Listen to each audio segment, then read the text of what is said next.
good afternoon, everybody. Welcome. Thank you so much for being here today. And we really appreciate you coming out and learning a little bit about tomorrow night's Cheyenne Symphony concert. Right off the bat, we want to thank the Laramie County Library and everybody here for being such wonderful hosts and partners with the Cheyenne Symphony Orchestra for so many years. Would you please join me in thanking the library?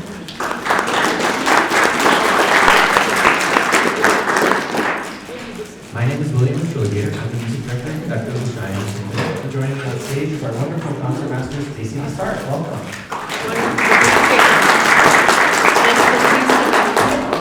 Yeah. Well, we get to see you regularly at the concerts, but this is an extra special treat to get to know you more and to feature you in this wonderful Mozart concerto. And so I think, we know that you have many, many fans here in Cheyenne, so I think many of us have been looking forward to this chance to get to know you better. Wonderful. I love being in Cheyenne. It's a wonderful community, and the orchestra has wonderful musicians in it, and I really enjoyed working with William. And our collaboration process in this concerto has been so wonderful. I really love that you have ideas for me, and then that gives me something to think about. Yeah, well, this is the Mozart concerto is something that it's a piece that we both love dearly, and we've known for many years, both of us.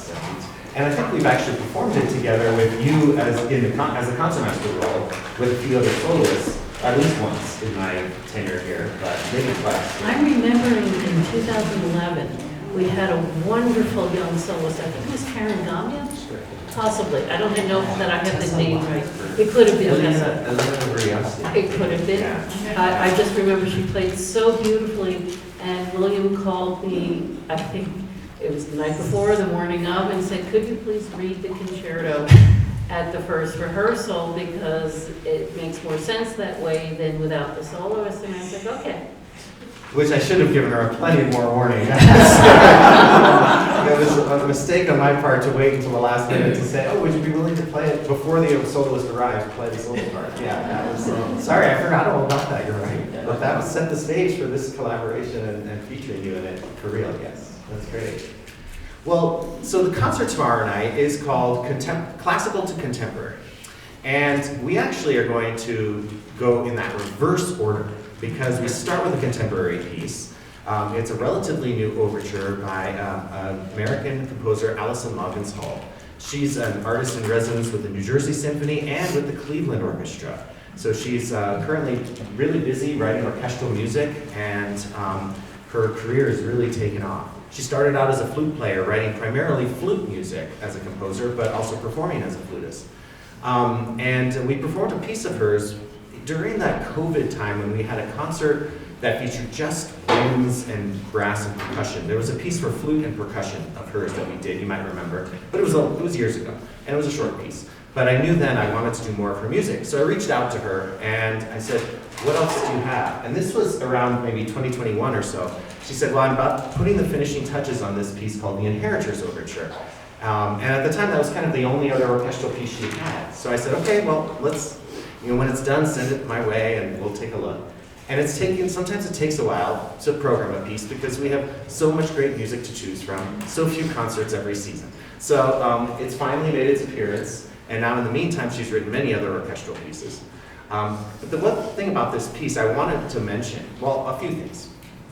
This is not an easy listening, beautiful piece. I'm just going to say it right off the bat. She was not trying to make a piece that would please the ear and be beautiful. She was trying to make a piece that would make us all think and feel and kind of confront some difficult things.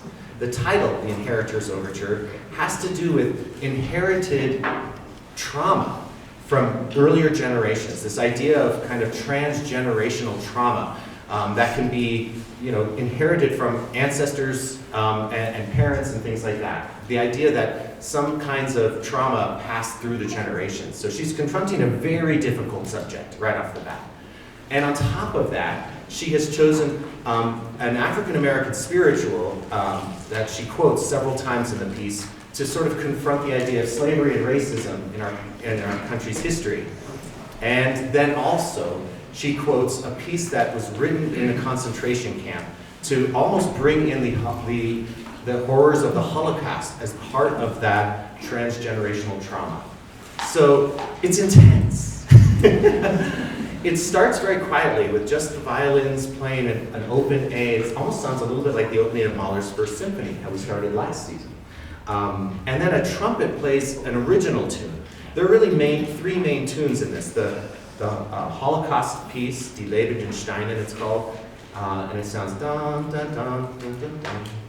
And then the African American spiritual, which is Lord, How Come Ye Here? And you'll hear that many times. But then there's this melody in the trumpet, which is supposed to be trauma itself. And it's written in the trumpet part to be played very loud and begging for mercy. Intense, right? So here's a little bit of how it sounds.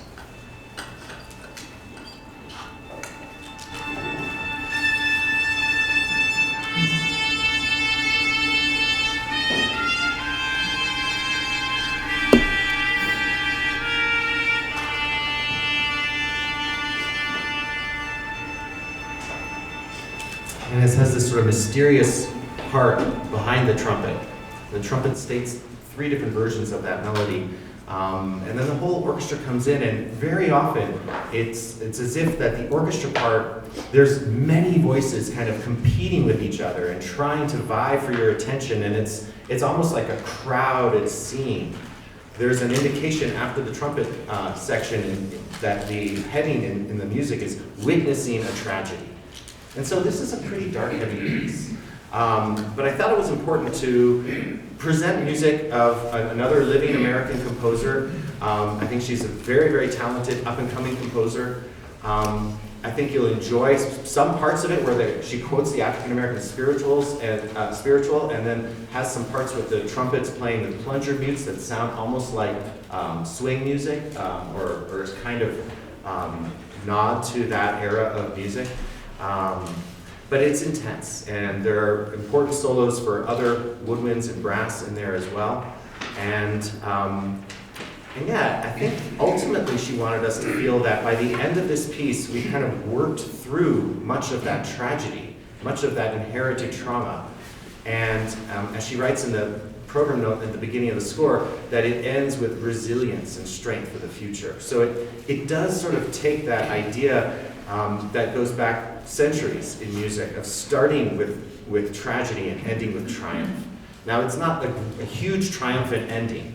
It still recognizes that there's still something there, but it ends with, let's say, resilience and strength, and maybe a more positive outlook toward the future.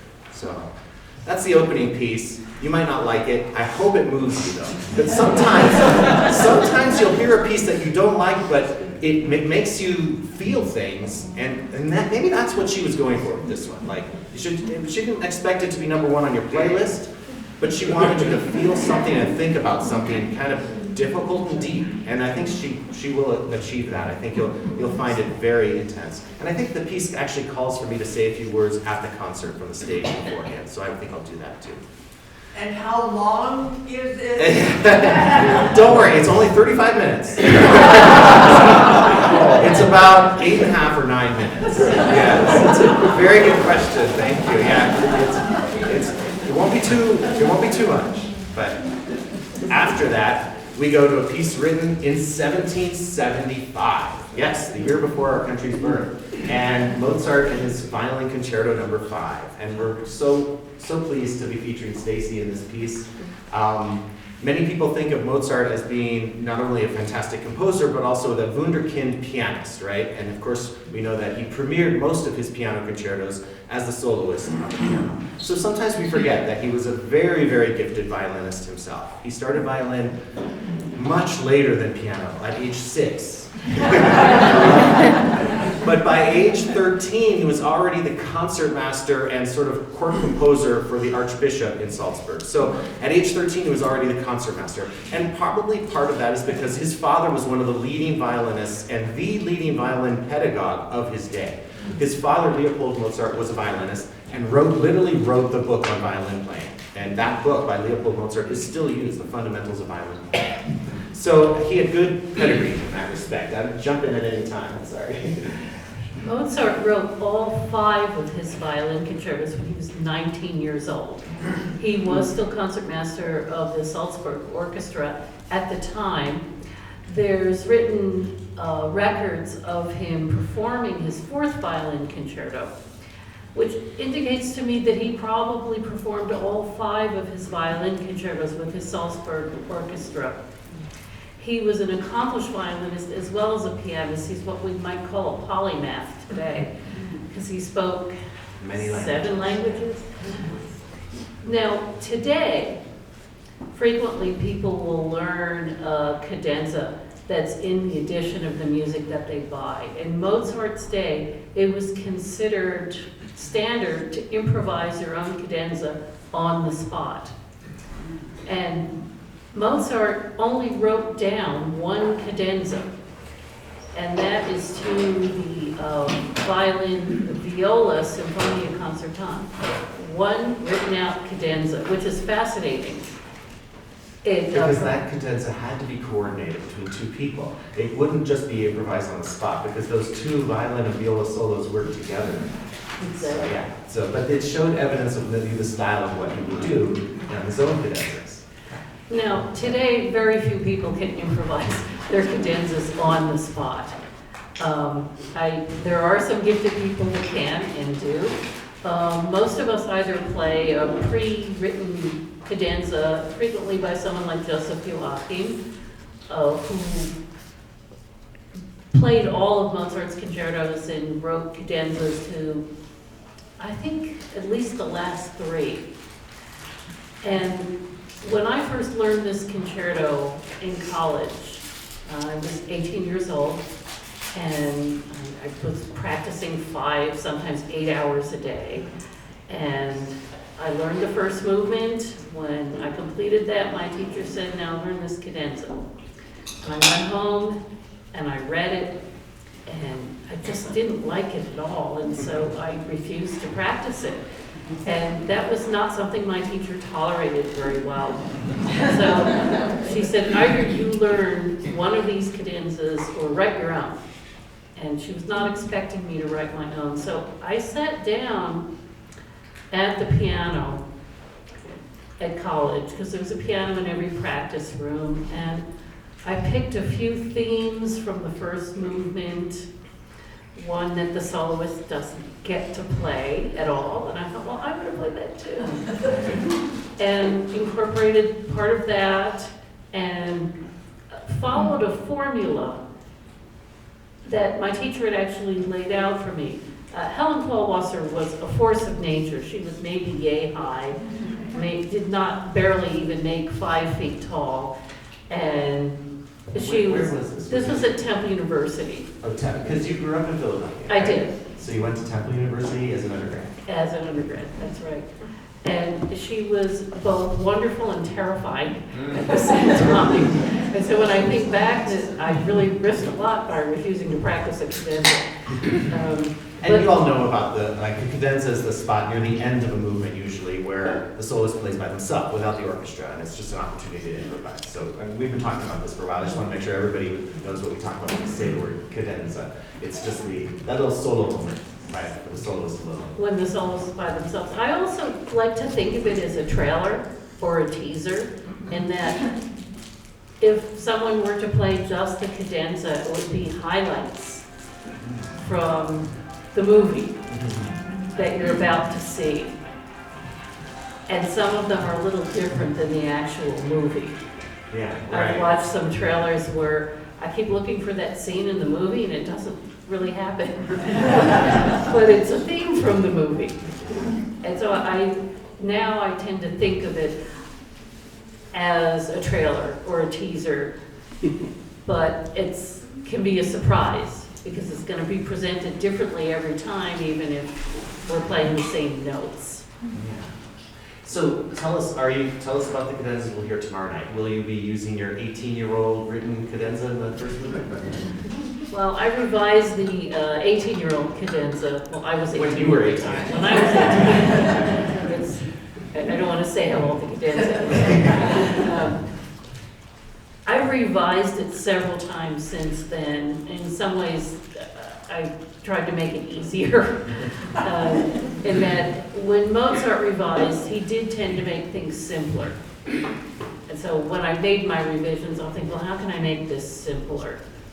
And I've tried to do that, make it a little less complicated.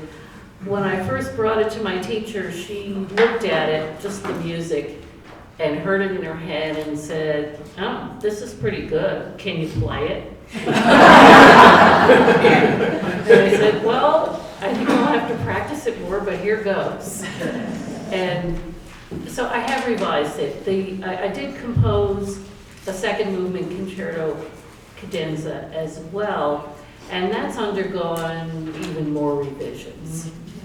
And part of that is because I lost my sheet music at some point between the one performance and the next. I couldn't find it, and so, well, I used this theme and I used this theme, so I'll just write another one. And while that sounds easier said than done, sometimes it's easier than trying to find something in my house. So we'll be hearing your own personal cadenzas for movements 1 and 2. Yes. And in movement 3, there are many times where the music comes to a pause. And there's just a very short thing called, like, it's not really a full cadenza, but an icon, an entrance into the next section. And for those, tell us about that. I'm using the standard Joseph Joachim cadenzas. That's just the last one. The first 2 movements are yours, and an opportunity to sort of more of your personal style. Yes. Yeah. And I try to make it as Mozartian as possible, but I'm also aware that no one is Mozart. Yeah, that's great. And with the Joachim cadenzas, to me, they just make sense, and I can't see improving on them. I know that there are artists that have written their own cadenzas to that, and they sound wonderful, but for me, it's in my ear, although I might add a few enhancements here and there. That's great. So with Mozart's music, we know that he was a genius, right? And he started composing when he was like 6 at the piano. And some people like to say that you can see that Mozart in his very early pieces was still kind of a student. He didn't come out fully formed as a composer because he started so young. Some people arbitrarily almost have a kind of way of saying, you know, Mozart's music is numbered. He himself numbered it, but then a musicologist named Kirschel added these K numbers, and they go from 1 to 626, the last piece being his Requiem, Kirschel 626. And it's a chronological ordering of his pieces. Mozart himself created a catalog of all of his pieces at one point when he was in his 30s. So what's interesting is that some people say that Mozart's music from Kirschel, like 299 or 300 on, are all masterpieces. Before that, maybe not. Now, this is an exception. This violin concerto is Kirschel 209, and he was only 19 years old, as Stacy just said. This is a masterpiece. This is a piece that kind of is almost like a kind of hint of what was to come in some of his greatest operas. Because not only does it have one of those achingly sublime slow movements, like a slow aria in an opera, but it also has a surprise in the first movement. When the soloist first makes her entrance, prior to that, the orchestra's been playing an introduction. It's fast and lively, and the violins in the orchestra are playing a theme that you think is the main theme. Then it all kind of comes to a surprising stop, and the soloist makes an entrance with completely different music. And again, we're in the world of Mozart's later mature operas, of beautiful, like sublime kind of otherworldliness, a sort of like aching beauty that is almost like too much. And I don't know, how do you feel about that first entrance? It's the surprise of the first entrance of the soloist. It's a surprise, but it's all part of the show and the opera. And that embedded in this aria, or preamble to an aria, I like to think, it's like a recitative almost, is the theme that the violin solo plays when I get the allegro part. Yes, and that's a whole other thing. So from the very beginning, you hear the violins in the orchestra play a theme that goes up, like in a way kind of like the famous Mannheim rocket, where musically it would go up, and it goes bum, bum, bum, bum, bum, bum, bum, bum, bum, bum, bum, bum, bum, bum, bum, da, da. We think that's the main theme. the soloist comes in with a completely different theme, and as Stacy says, it's actually kind of got the roots of what's going to come. Then the allegro comes back after this little dreamy diversion where she makes her first entrance. And when she comes back, she plays the new theme. And we realize that the violins, that what they played at the beginning was all accompaniment underneath her theme. Do you want to play that maybe and get your violin out and show us a little example? That'd be great. Thank you. So it's a sneaky thing that Mozart does. We think that the main theme was presented at the very beginning of the violins. And then later we realize that's just the accompaniment theme. So there's a better tune on top of it. One of the things about this concerto I wanted to share was that I've learned from violinist friends over the years that this is incredibly difficult. And it doesn't sound hard, but it's incredibly hard. Even just playing the first 3 notes of the slow part, having to be perfectly in tune. I had this friend. You're making me nervous. No, you're I had this friend when I spent a year studying music in Germany after my undergraduate, and I was in the lower apartment basement of a violinist in the orchestra that I was sort of the apprentice to. And he was telling me this great story of how when he got to play the solo part of this, he had to practice that opening so much. And there was a window open, and there was like a mockingbird outside, and the mockingbird learned the beginning of the music. The mockingbird would eventually do that. It was amazing. But that's you have to practice the very opening of this to get it just right. Do you want to demonstrate a few things for us? Thank you. Sure. So the violins come in. I think of it as my colleagues get to play the concerto in the opening, because everyone knows this piece, which makes it a little scarier. But this is the tune that you never get to play. Yeah. And it keeps going on from there, and it's very, very exciting. That's the rocket part. Right. And then they end with, and then I go.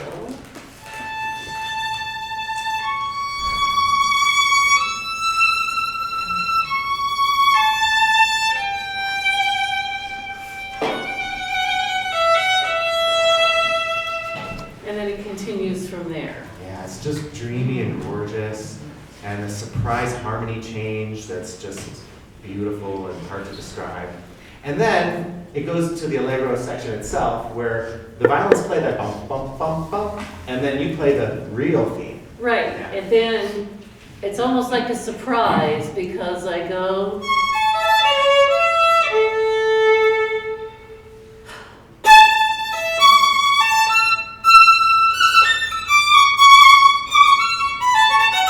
And it keeps going from there. Yeah. Yeah. Very, very nice.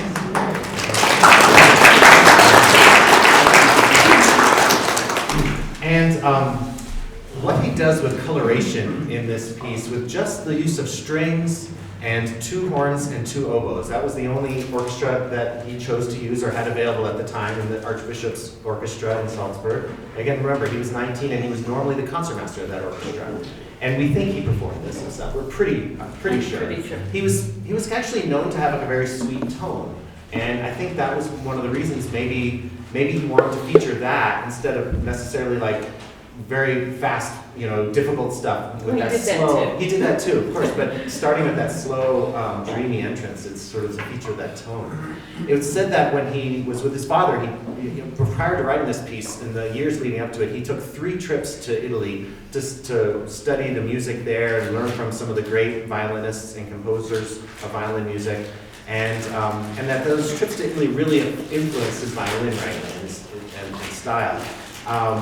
And so this piece has a little bit of that, but it has a nickname called the Turkish. And I'm jumping way ahead to the last movement because I wanted to talk about how with a limited sized orchestra, he can make such different kind of combinations of sounds. The oboes have very important parts, sometimes with the soloist. The horn sometimes has a featured moment here or there, sometimes with the soloist, sometimes on its own. And one of the most unusual techniques that he uses is in the last movement. I'm just getting ahead of myself too much. Maybe I'll wait. We'll talk about the second movement or anything else in the first movement that you wanted to demonstrate. I think that about. Okay. The second movement, as I said, is this dreamy, beautiful world of opera. It's in an unusual key for Mozart. And the whole concerto being in A major is kind of unusual. He wasn't to write another A major concerto for many years for a piano concerto. And there are only, I think, 1 or 2 A major symphonies, the famous one, number 29. A major was not a key that he used a lot, but it sits wonderfully on the violin. So the middle movement is in E major. That's kind of a normal relationship. The middle movement's not in the same home key as the outer movements. But E major is more unusual. It goes deeper into the sharps, and it goes kind of in a way deeper in the spirit of the music too. So it's more maybe internal and less showy than the outer movements. Would you mind demonstrating a little bit of the slow movement in maybe your first entrance?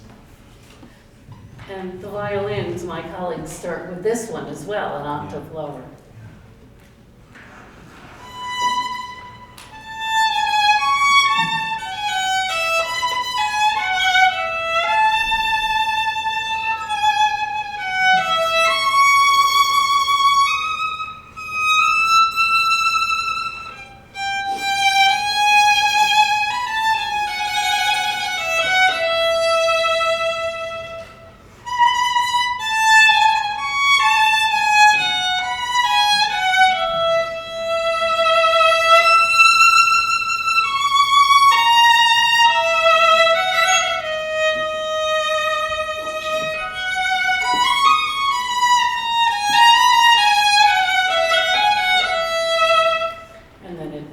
Gets more florid.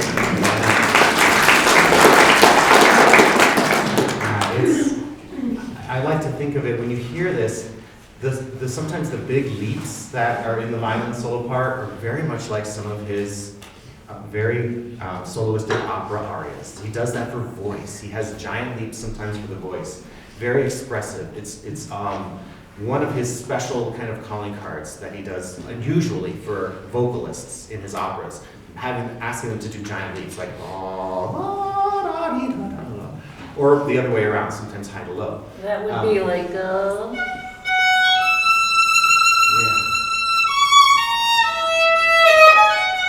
Exactly. There's so many instances of it. And especially in the sort of little endings of the violin solo phrases, you hear you could just picture it like the Countess from The Marriage of Figaro singing a just gorgeous, heartfelt aria. And you just hear that beauty in it. It's so wonderful. Yeah. Anything else about the second movement you want to share? well, for me, it's a combination of poignant and silly. Really? What's the Yes. silly part? Well, the silly, so we have this poignant part.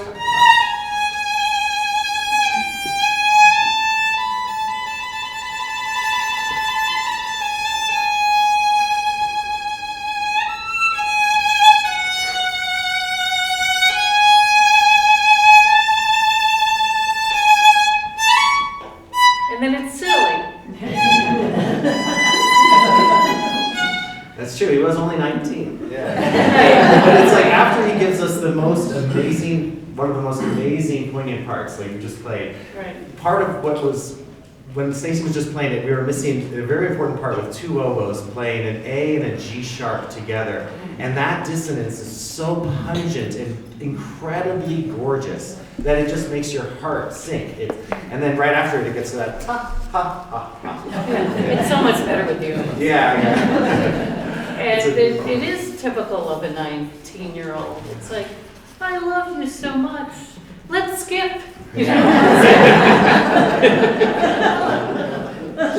By the way, your instrument sounds beautiful. Can you tell us a little bit about that before we talk about the third movement? This is made by an American maker, Samuel Zygmuntovich, who has a workshop in Brooklyn. And I'd heard about him, a long time ago. And I played a summer festival where the principal players, Concertmaster and the principal second, both had Zygmuntoviches. And their other instrument was a Strat. And they played the Tovich? Well, some of it was outdoors, so, yeah, but they sounded so wonderful. And at the time, I was playing on a violin that was what's called a grand Strad pattern, which is very big. And if you're a very big person, then it's easier to get around, but I'm not. And I'd actually learned on what's, I guess, called an Amati pattern. It has to do with the size of this part, which is called the playing belt, and partly the string length. And I had been doing some research on sound. Apparently he had a smaller pattern that was based on the Guadagnini del Gesù smaller patterns, which were also very powerful. And then a book was published about him, and I thought, oh, I'm never going to get a violin of his. You know, it's too late. I missed my opportunity. And then I was at it's actually a bar that had a old-timey fiddle meeting, and a friend talked me into going and bringing my violin and attempting to play along. Where was that? That was in northern Fort Collins. Oh, okay. So you already lived in the Front Range at this point. Yeah, this was, about 10 years, no, over a decade ago. Oh. And I'd known this friend for about 20 years ago, and she was talking about her cousin who was a violin maker in Brooklyn. And this is, my friend has all these famous cousins who are scientists. And I thought, your cousin is a violin maker in Brooklyn. And I said, what's his name? And she said, Sam Zygmuntovich. And I said, no, that's not possible. And I said, I've been following his work, and he's probably never going to make a violin for me. And he said, oh no, just get in touch with him. And it turns out he just wants to make sure that the violins that he makes are played rather than in a vault as an investment. Really? So they even though they're relatively new, they're of that kind of value? Well, we won't know for another 200 years. Yeah. So I got in touch with him, and we talked on the phone for a while, and then I realized that I had met him when I was 12 years old. He worked in Zaff's music store on 5th Street in Philadelphia. And at the time I was playing on a 3/4 size violin. And Zaff's music store was where we took my violin to get maintenance done on it. And I went with my parents to pick up the violin, and Mr. Zaff said, oh, wait here, you have to meet the person who worked on your violin. And this boy walked out. He was 15, and I was like, at that time I thought boys had cooties. And so I wasn't really very impressed. But I looked at him, and he had this really unique smile that I remember, this shock of curly hair. And I remembered the very unique smile. And when I met Sam Zygmuntovich for the first time, I looked at him and I thought, oh no, there's no way this is the same person. Because, well, we were both a lot older. Yeah. And he showed me the picture of him and Mr. Zaff on his wall. And he confirmed he had indeed worked on the shop, and that he had worked on violins. And then he was looking at the violin that I was playing on at the time, and he made an expression, and he did that smile. I thought, oh, it's got to be the same person. And I think it was. I really loved the sound of all of his violins. I played on a number of different models, and he took extensive notes, and I said, I have a short thumb. And so he made a violin that's in some ways easier for me to play on. I hate to say the word easier, because with violin it's always a lot of practice and always a lot of work. And it's more hard work than talent. Yeah. But what a special story. So it was essentially custom made for you.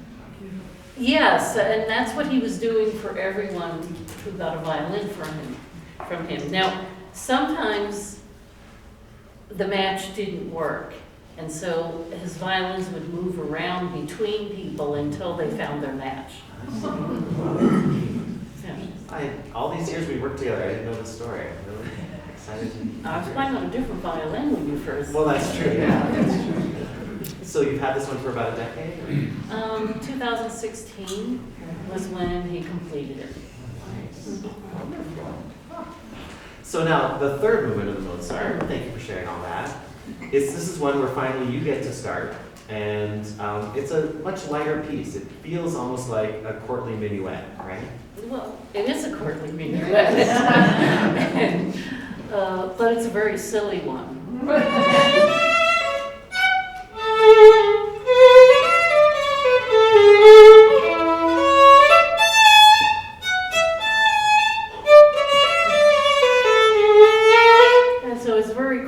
But it's kind of got this little nudge to it. Yeah, it has some attitude. Yeah, and it gets more attitude. Every time that theme comes back, it's varied and has some variations on it. So Yeah. like if you want to play one of the later. It kind of throws in that little, it's almost like down your nose. You know that he really did not get along with his employer, the Archbishop. No, he didn't. And so there were many times where maybe in his music, he tried to kind of thumb his nose in a way. Well, he also had a very sophomoric sense of humor. He did. And he wrote a series of bawdy songs Oh, that I will not translate the lyrics for. And that was just his sense of humor. Yes, yes. Yeah. So a real surprise happens because this movement is chugging along fine, and it's this courtly minuet, and it's in the rondo form that you would expect of a last movement of a concerto. But then it all sort of ends too soon, and a new chapter or a different kind of movement kind of suddenly kind of interrupts it. And this is suddenly a switch from the major mode of A major to minor mode. And it's a very kind of more turbulent, stormy kind of feel to it. This is the part that gave the concerto the nickname the Turkish, because Turkish music and Turkish culture was very popular at the time, and a lot of operas at that time used Turkish themes. You can think of Mozart's own opera, The Abduction of the Seraglio, which takes place we don't have to go into it. Turkish music was very popular at the time, and so maybe you can demonstrate a little bit of this. Many musicologists have now said, this is really more Hungarian music than Turkish, but Turkish culture was kind of the thing. That's kind of a yes, but. Yeah. That the Ottoman Empire, which was based in Turkey, extended as far as southern Ukraine and parts of what's now Hungary. Yes, absolutely. And there was both musical and culinary influences from the Ottoman Empire. And so music in Hungary at that time could have been considered Turkish, and that parts of it were under Turkish rule or formerly Turkish rule. At that time, the Ottoman Empire was receding, and so there were areas that were no longer in the empire but maintained that influence. And that middle section is a big contrast to the minuet, which is in 3, and you can dance to it. And you can also dance to the 2/4 section, in that it's a mock-up of what would be called a military recruitment dance, which is very Hungarian. It is. It has sort of a stomping kind of quality. Yes, and the cellos actually do stomp. They go. Yeah. So in a very unusual, Mozart wasn't the first one to ask for this, but he asked that the cellos and basses turn their bows over and use the wooden part of the bow to create a percussion effect during this Turkish part. And so without having actual drums or cymbals at his disposal in this orchestra, in this court orchestra for this concerto, he uses the cellos and basses to create percussion. So you'll hear a banging sound that they're doing on purpose, and it's written right there in the score. Sometimes it's also interesting that many publishers misinterpreted it, because it says col arco al rovescio, to turn the bow upside down, to reverse it. Some publishers wrote col arco crescendo. They didn't see that it was not al rovescio, they thought it said crescendo. And so literally our parts in this that we're using say col arco crescendo. It's not correct. If you go to the manuscript, which is available online, you can see it at any time. It's clear, he says, with the bow reversed, and so they're supposed to be hitting it. So, but yeah, play a little bit if you don't mind of the whole Turkish part, the way you come in. Right, and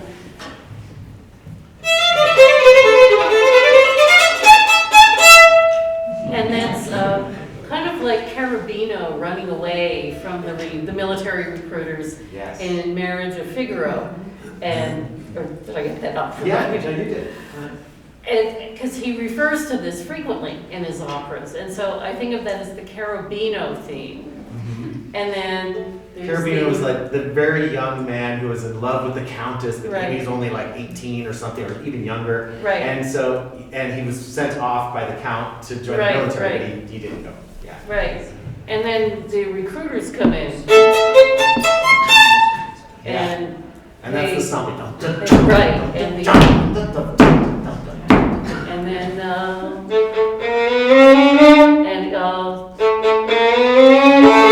yeah. it's kind of like we got you. Yeah. At the time, this would have been considered very kind of gauche to write. But again, it's 19-year-old Mozart having some fun and being a kid and writing this music that would have been, his father probably would have been appalled by. Right. Sure he was. And the Archbishop of Salzburg probably was too. And he refers to drunks too.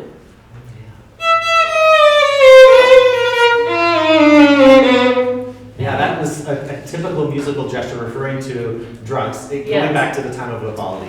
Yeah, Right. in his Four Seasons. Right, so there are drunks and there are recruiters and there's young men running away and it's this panoply of, and then there's enticements because they tend to just serve food at these military recruitment dances. Oh, this is so great. I love that you have this whole picture in your mind that is all about a military recruitment. I love that. I never even had that in my mind before. Yeah, it's definitely a parade.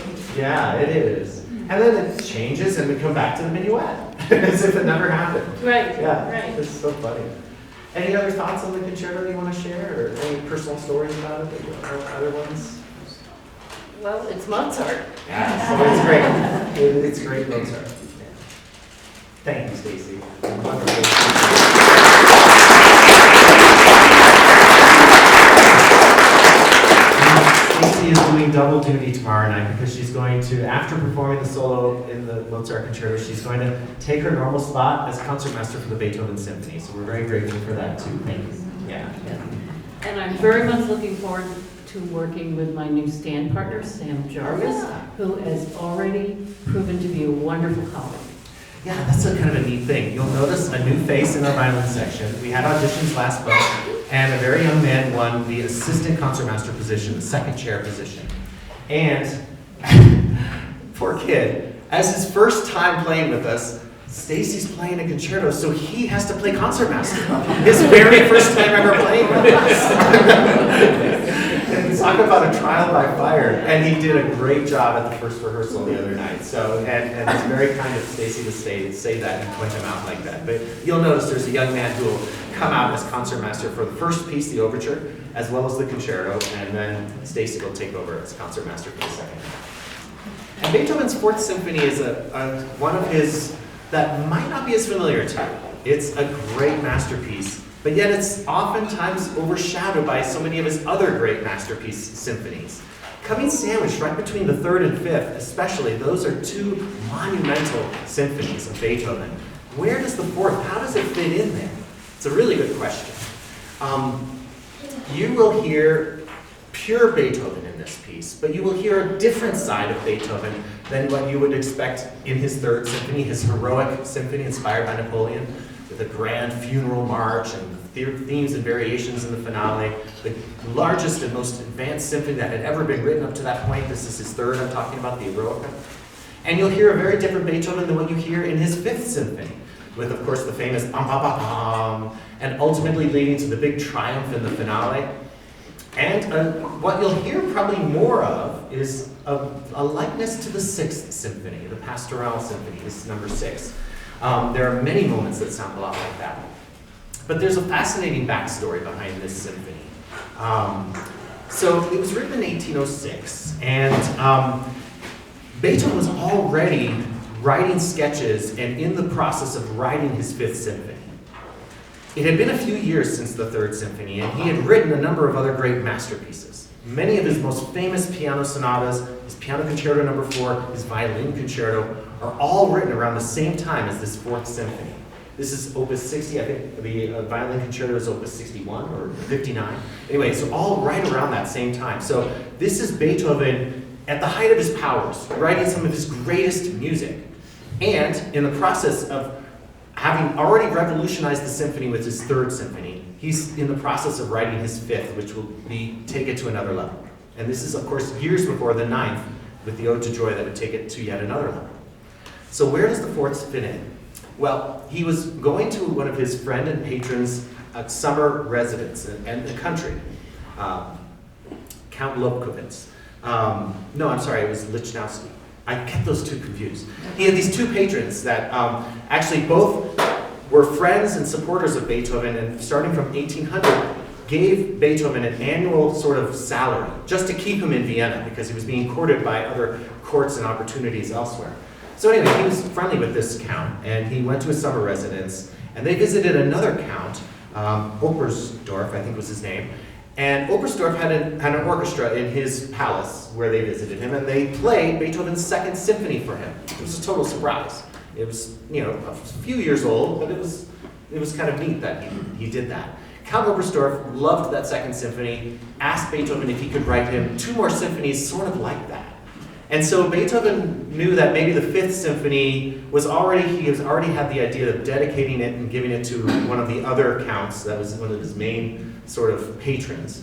So he quickly wrote this fourth symphony almost in the style of the second symphony, which was lighter and funnier and more humorous.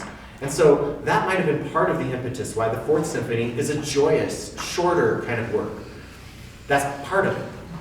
But the other thing is that 1804, 1805, 1806, these are the years where Beethoven's infatuation and love affair with Josefina von Brunswick came back to life. So I need to put this in context. So around 1799 or 1800, when Beethoven was mostly known as a piano virtuoso and a piano teacher in Vienna, he had two very young, very beautiful students. They were both countesses, Teresa and Josefina von Brunswick. Teresa was the older, Josefina was the younger. And he fell madly in love with kind of both of them, but mostly Josefina. And they would go for walks, and Beethoven professed his love to Josefina, but her father had already passed away, but her mother would forbid it because Beethoven was a commoner, and they were of royalty. And so it was never allowed. In fact, Josefina was, at age like maybe 19, was betrothed to somebody 29 years older, who was another kind of royalty. And so she married him. They had 4 children.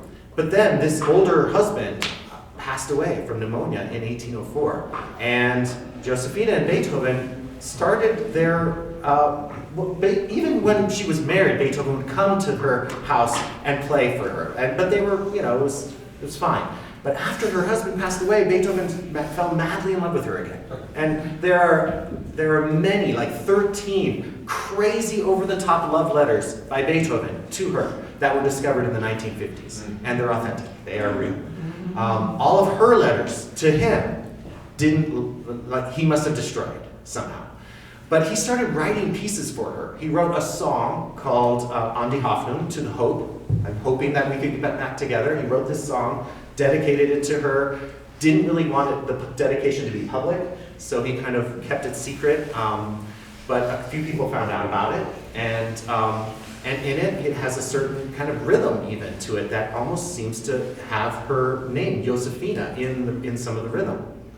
That song is in E-flat major and in 3/4 time, and that's important because the second movement of this symphony is in E-flat major and in 3/4 time, and also has some of that rhythm of her name written in the music. So this is basically another aspect of why the Fourth Symphony is full of joy and hope, and that there's this backstory, I think, behind it, and that it is the possibility of maybe them being able to be married again. Was something on his mind at that time in 1806. The original slow movement of the Waldstein Sonata was something else that he composed for her, and again it was this andante movement that again had this rhythm of her name in it, and it continually went bam ba bim bam bam ba bim bam for Josefina. He took that movement out of the Waldstein Piano Sonata Some people thought that he and others thought it was too long. I think it was too personal. He kept it and he played it sometimes for friends, and ultimately published it later under the title Andante Favori, his favorite Andante. It was special to him, and that's why he gave it that title. And so that's another piece, like the song, that he wrote for Josefina. Again, there's connections between that song and this symphony. But this symphony is interesting in many, many ways. It starts very mysterious. It starts in a pianissimo, dreamy kind of overcast world, like, where are we? And it's dark. Continually in the music, he writes to play it softly, very, very softly, sempre pianissimo. Everywhere he writes sempre pianissimo. And we're unsure what key we're in. It starts with B flats in the woodwinds, and the key is B flat major, but we don't know that yet, because right away he comes in with music that makes us cast doubt on that. I'll play you a little bit of what that sounds like. This is the opening of the symphony. Here it comes.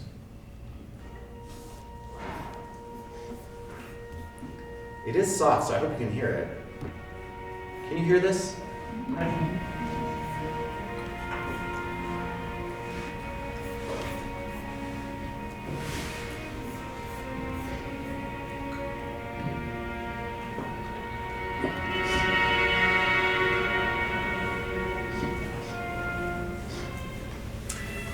This could be interpreted as maybe Beethoven's sort of sly humor, starting with something that sounds very serious and menacing, because it's ultimately going to turn to something that's incredibly joyous.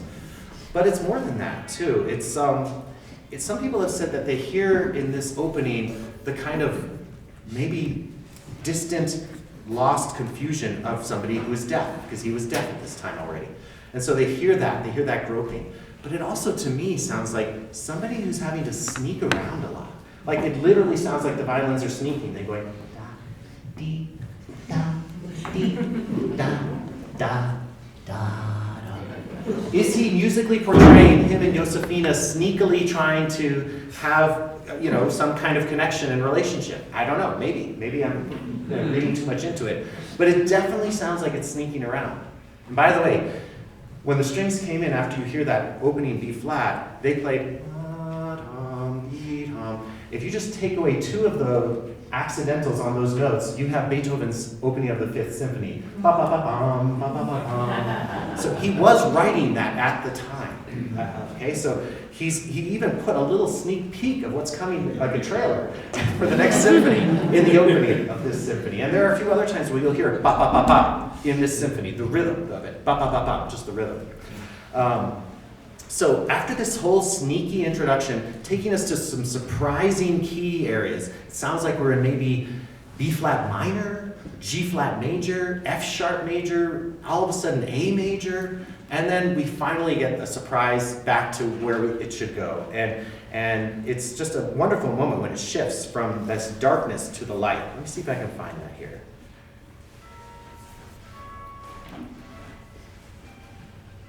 Okay, 1 second. Things sort of settle down. I wish this was louder. This is on full volume here, I'm sorry. It just settles down on an A.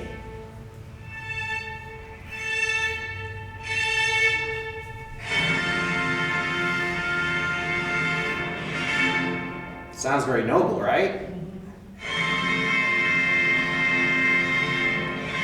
But he's just joking. This is kind of fun.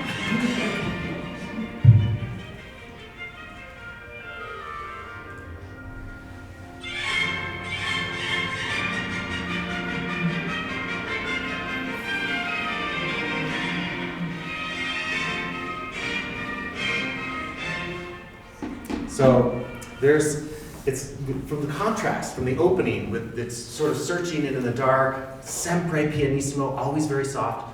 All of a sudden we have something that's sempre fortissimo, always very loud.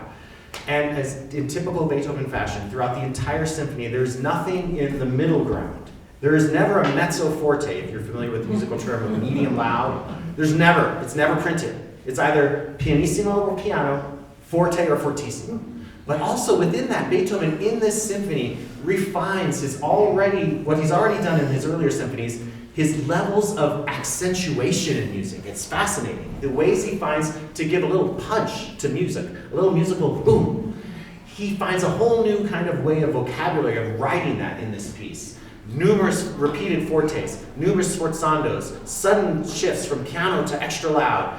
And so that's an inherent part of his musical style that you'll hear throughout this. Now, there's a lot of feature of the bassoons in this. And the bassoons at that time were probably considered a little bit of the jokesters of the orchestra. Their sound is a little comical. And so when you hear the bassoons being featured in the first and last movements of the symphony, be aware that it's okay to think that that sounds kind of funny, because that's what Beethoven wanted you to think. He gave a big part to the bassoons, and it's actually a very difficult bassoon audition piece in this symphony in the last movement. So that's a little bit about the first movement. The second theme comes in, and we hear ba-da-da-da-ba-ba-ba-ba-ba in the woodwinds. By the way, that ba-da-da-da, that's the very beginning of the ba-da-dee-da from the opening in the strings. Transformed and just completely turned on its head into like a joyous, almost bird song. It's fascinating. The second movement I mentioned, it's full of sort of musical references and even sort of rhythms related to Josefina. It is a love song. Throughout, there's this rhythm, ba-bum, ba-bum, ba-bum, underneath, which is his way of writing Therese, the older sister. They would sometimes go for walks together, the three of them in the woods. Therese was almost like the chaperone, in a way. So Therese is in there too. Ba-bum, ba-bum, ba-bum. Her name, Therese, Therese, Therese, always. But over that, there's this beautiful love song in the violins or later in the flute. And it does sound like we're out in nature, on a walk in nature. The piece ends with something that sounds like it's a page from the Pastoral Symphony. It'll all end and you'll hear like this wonderful little bird flourishes and things. And we're directly in the world of his Pastoral Symphony, which had not been written yet. The third movement is a wonderful, lively scherzo. It's a relatively short musical material, so he takes us around the whole scherzo, trio scherzo, which would be the normal shape of a movement like this. He adds an extra one. He is scherzo, trio, scherzo, just to make it a little longer and to match a little bit the length of the other movements, which is not long. Did I mention that this whole symphony is 499 bars shorter than the Eroica Symphony, the Symphony No. 3, and 15 minutes shorter? So this is a lighter symphony, but it still packs a punch. The finale is one of those ones where Beethoven lets the orchestra musicians just let it rip. He wanted it was wild and fun and fast. And it's almost like a perpetual motion kind of movement. This is the type of movement that Beethoven himself liked to refer to as ungeknopft, unbuttoned. That it was less formal, it was just a little bit more fun and wild, and it's like we're not as formally buttoned up as some of his other music. So it's his ungeknopft kind of last movement. So here, I'll play you a little bit of each one. I know we're running out of time. Here's a little bit of the opening of the second movement. You hear that little Therese, Therese.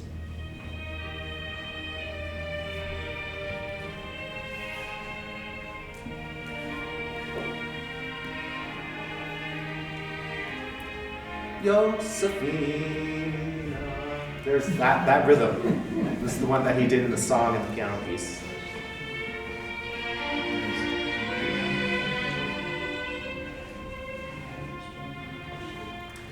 Some of you have heard of the letter that people call his Letter to the Immortal Beloved. It's the title of the movie about Beethoven. In the movie, they made it seem that the Immortal Beloved was somebody that most scholars think was not that person. But most scholars do think that the Immortal Beloved was Josefina. And so that the letter of the Immortal Beloved, which was written later in 1812, to an unnamed person, but it's the exact same kind of over-the-top love letters that he was writing in 1804, 1805, 1806 at the time that this was written, specifically to Josefina. The third movement sounds like this.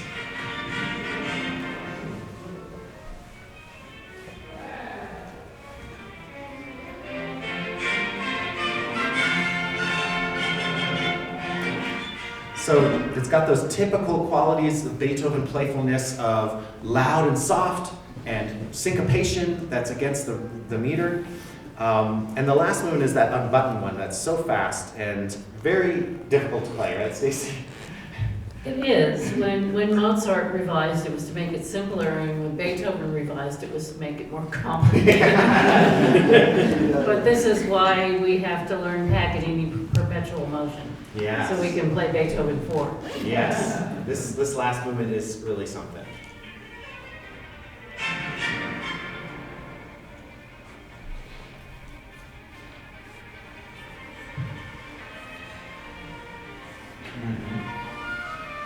It has a sort of sunny cheerfulness for Beethoven, right?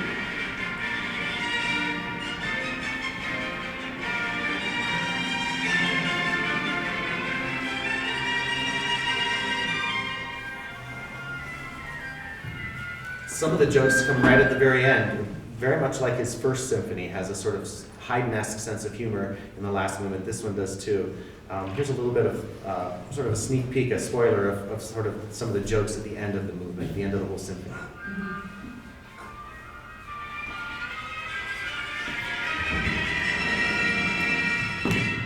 Something dramatic. These are all in the wrong key. So the theme is slowed down and played kind of quietly and sheepishly. We don't know what's going to happen. Yeah, it's one of those. It's just great Beethoven. And so it's, it's worthy of his other symphonies. And it's too bad that it's not as well known and as often played, but it's great to have a chance to feature it here. So, yeah, over the course of my tenure here, we've already done all 9 symphonies. So this is our second revisit of number 4. So it feels great to do it again. And I'm sure you're going to enjoy it, because it's Beethoven. You can't go wrong with Beethoven. And it's different every time. Yes, it is. Yeah, in fact, I was just had an email with Leslie, who's playing principal second violin, and about changing a bowing in the second movement. And I said, yeah, that's another one of those sins of my youth, the markings from when we did it 10 years ago or whatever. Yeah. Do you guys have any questions for us? All right. Nothing but tumbleweed. Okay. Crickets, as they say. Thank you all so much for being here. Thank you, Stacy.